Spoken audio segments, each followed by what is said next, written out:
Еще на шаг ближе к заветной цели – клонированию мамонта. Российские ученые расшифровали ДНК древнего животного. За основу были взяты клетки мамонтенка Хромы, которого нашли в Якутии несколько лет назад. Возраст этого мамонтенка больше 50 тысяч лет, но сохранность была уникальной.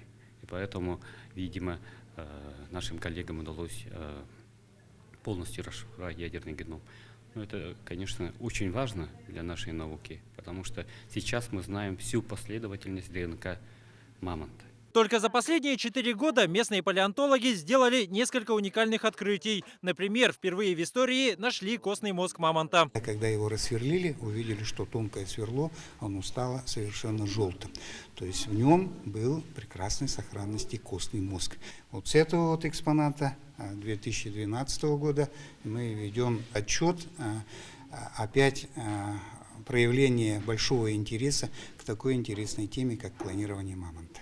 Теперь эти образцы – экспонаты музея. Здесь можно не только увидеть скелеты и макеты доисторических исполинов, но и послушать их голоса. Вот слушайте. Услышать, а еще лучше увидеть настоящего, живого мамонта, надеется Нургуяна Тимофеева. Студентка, как и ее друзья, уверена, в ближайшем будущем это станет возможным. В жизни какая-то это будет.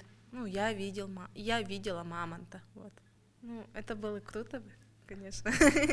Сегодня в музее мамонта насчитывают 1700 экспонатов. На обзор широкой публике представлены лишь 250. Находки, имеющие большую научную ценность, спрятаны в холоде. Последние находки – это действительно находки с мягкими тканями.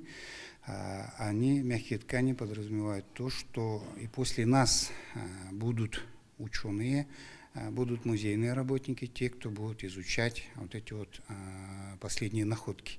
И они в основной своей массе, конечно же, хранятся в морозильной камере при температуре минус 17 градусов. Коллекция пополняется регулярно. Каждый год сотрудники закрывают музей на лето, чтобы вновь отправиться в дальние экспедиции. Здесь схематически показана вечная мерзлота Якутии. В ее толще спрятаны останки представителей мамонтовой фауны. По мере оттайки они оказываются на поверхности и становятся доступными человеку. А это значит, что число громких научных открытий, как и экспонатов этого музея, будет только расти. Дмитрий Макаров, Максим Бурцев, Вести, Якутск.